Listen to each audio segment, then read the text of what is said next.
As we've been experiencing a corrective market, we have seen agents start to pull back on the very thing that is the heartbeat of their business, and that's listings. And here's the deal. We just needed a quick transition. We just needed to change some of the things we're doing. I have done that. I don't rush my listings to the market anymore. I take time and care because launch plus extended days on market is a key benefit to you as an agent, and probably one of the only things you need to focus on for your success in 2026. So stay tuned. We're going to dive into all of that. If you don't know, I'm Jeremy Kane with the Carbon Collective at eXp Realty. Very excited to dive into this. I have talked about these two specific things recently on stages in Las Vegas, here in Colorado, and across the country as we've really scaled this outpouring of information to help agents understand that it is still list or die.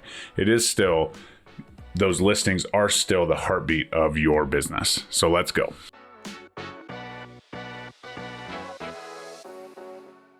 So the truth is, real estate got wild the last 10 years, right? There was overpriced listings. We were getting overpriced bidding, multiple offers, sometimes 10, 15, 20, 30 offers on one specific listing that in my market went sometimes 6 figures above asking price. Absolute insanity. But when the faucet turned off and the interest rates rose and things started to, come back to earth a little bit, this is when our industry really started kind of panicking, so to speak. And so while it was an amazing time to be in real estate the last 10 years, now it comes to the tactical. And I was so grateful that I was partnered with, Louis Galt and Carbon Collective and all of the people and my group at eXp Realty, because ultimately we got our heads together, and this is just a outpouring of what exactly happened, because I had, this strategy, and my buddy over here had this strategy, and she had this strategy over here, and I've put it all together to help you understand exactly what it's going to take to change that mindset around listings, and not only get the listing sold, keep that seller happy, but also leverage that extra time on market to help build your brand and absolutely explode the leads that are coming to you. If you're interested in my free coaching, please book a call below, reagentwolfpack.com. But let's kind of talk about why we're freezing in this market. And agents have been so accustomed over this time period that we've talked about to just kind of freeze, like, oh man, what's going on? If, so many agents are rushing to drop the price and do all the things because there's a lot of pressure, right? Maybe the education piece is not as, out there. Maybe sellers aren't necessarily as aware that they just can't throw a price at the dartboard and, get everything that they've ever dreamed of. And as an agent, that's our job to kind of take control and inform about the market. Sometimes those conversations are extremely tough, and sometimes the price point isn't even negotiable because of how much they owe or what they bought it for 2 years ago. And so as agents, we have to sharpen our tools to absolutely show up the best we possibly can for our sellers. But since we've been accustomed to just getting everything out and pushing everything out right away, we kind of freeze. And the only reason that a home isn't selling is the price. Well, the price is usually a major key in the home sale. However, there's been times where I've seen agents just slash the price until they find that sweet spot where they start to get a lot of action, maybe even underpricing it. And if you underprice it on the wrong weekend and you get one offer, you're going to be in trouble as a listing agent, and that client and the seller is not getting the best bang for their buck as we go. So I want to talk a little bit about using data points and using those things, but also use the market and understand the market, right? We've definitely talked about, the right days to list and the right days to lower the price if you're high, and all of these things over the time in the industry. However, as an agent, sometimes we are quick to forget about those things. And we know that if a seller's calling us and they're frustrated and we can get that price reduction, we've gone all the scripts to get that price reduction. The truth is, you shouldn't need a price reduction for scripts. You should need metrics, proof, and data that backs up your point, so that it's not you asking for a price reduction, it's the market, it's the data that you're presenting. And so that's a key piece of this. But the very worst thing you can do for the industry and for your client is just say, oh, it's got to be the price. It's got to be the price. It's got to be the price.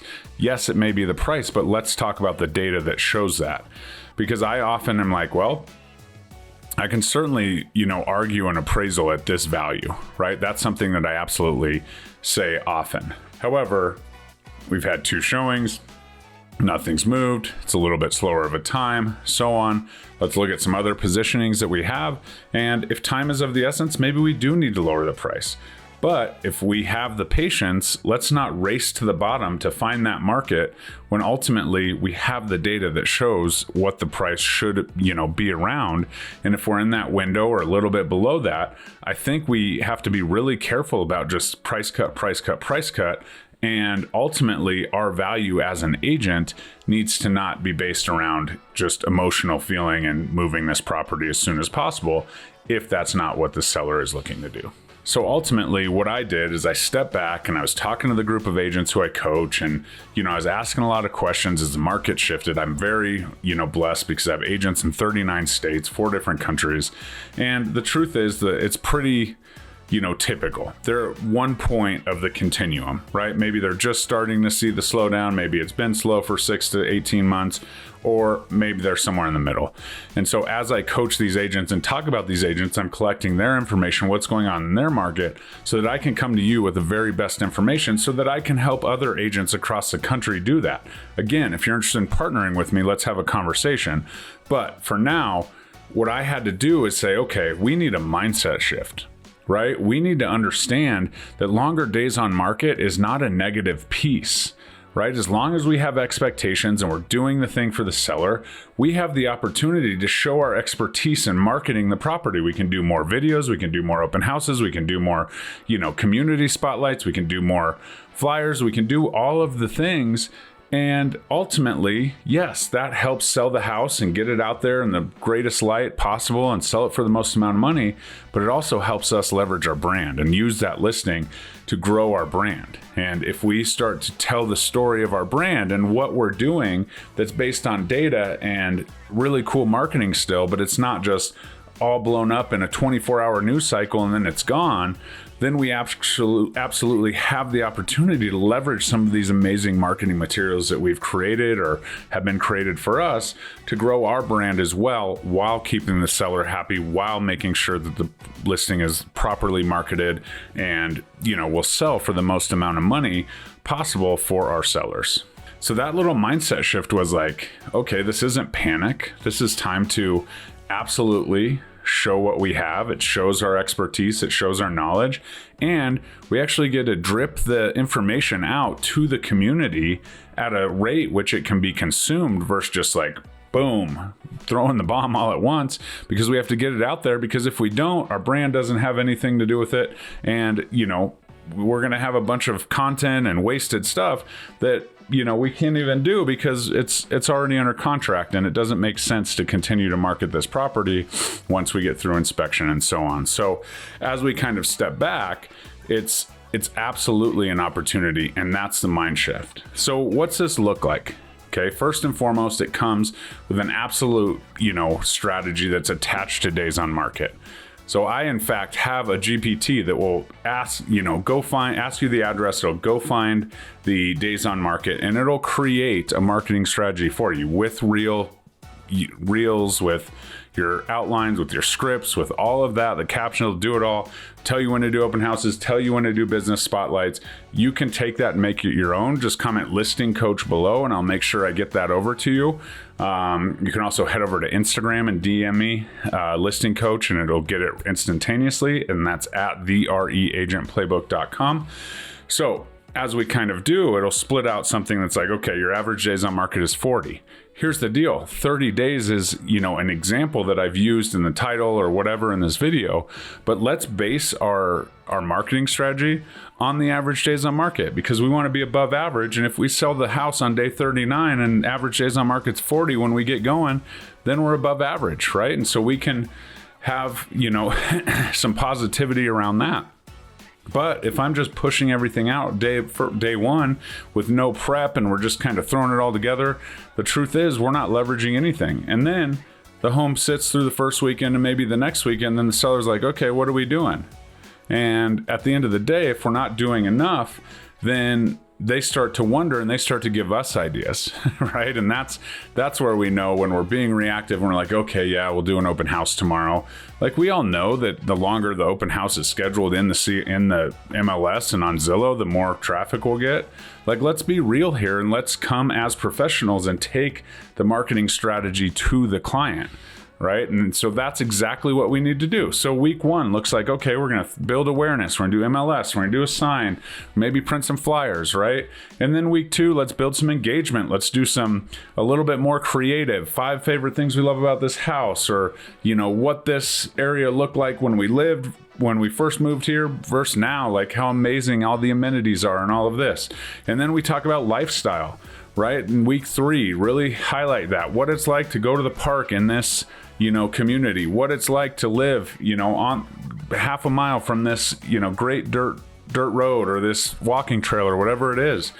So we're really highlighting that. Then we're going to amplify. We're going to talk to local businesses. We're going to get it all out there, and we're pushing it fully on social media across all of those weeks and strategies so that we're doing it, right? We're absolutely putting it out there. We're getting our face out there, we're getting our brand out there, and most importantly, we're getting the listing out there.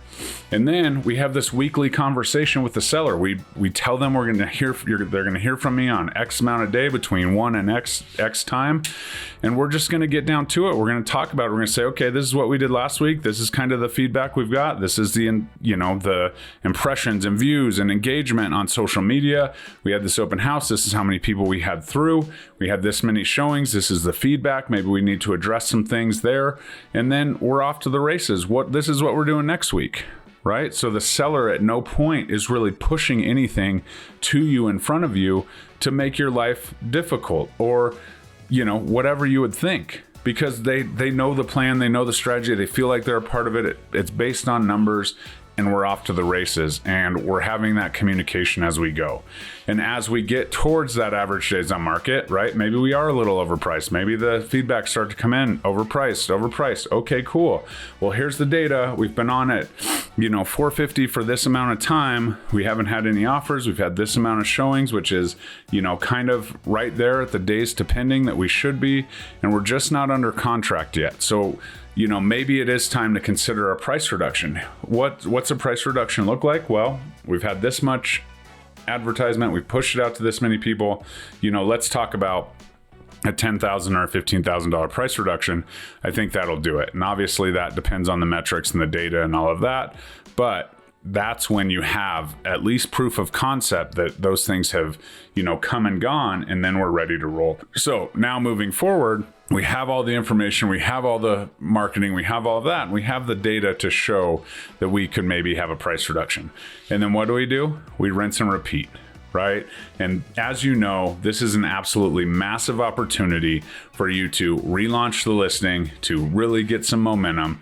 Make sure you're not dropping the price on a holiday weekend or, on a Saturday or Sunday when the weekend's already there, because then by the next weekend, when people are starting to look at homes, depending on your market, then it's been, reduced for 5-6 days. And that's just more negativity around your listing. So study your market and know those metrics of when people are looking and what we should do to, best take advantage of the price reduction. Maybe it's another open house, maybe it's more content, maybe it's repurposing the other content, right? You spent the money on it, you've done it, you have the content, maybe we repurpose it, put it back out there, give it another spin and see what goes on, attach price reduced, best deal in town, whatever that is, and we have a little bit more momentum as we go. So I hope that this really helps you understand exactly what we're trying to do when it comes to actually leveraging the listing, right? Actually leveraging exactly what we're looking to do so that we're good to go, right? And if you want to have success in 2026, this is my 2026 success track. And I am coming at you next week with a video that's called Stop Checking In, the Sphere Strategy for 2026. Something that you guys all know I've built my business on completely in Sphere of Influence. We're going to talk about how to get listing leads. We're going to talk about how to understand that we need to bring value at every step. And I have a tool that I've talked about before on this channel that is absolutely a number one reason for success in my business. And I'm going to talk about that very shortly. But ultimately, we need to have a different attitude around sphere of influence, just like we have to have a different attitude around our listings that we talked about today. So like, comment, subscribe, catch next week's video, and we'll see you next time. If you ever need anything at all, you can always book a realtor game plan call with me below. We'll see you then. Bye-bye.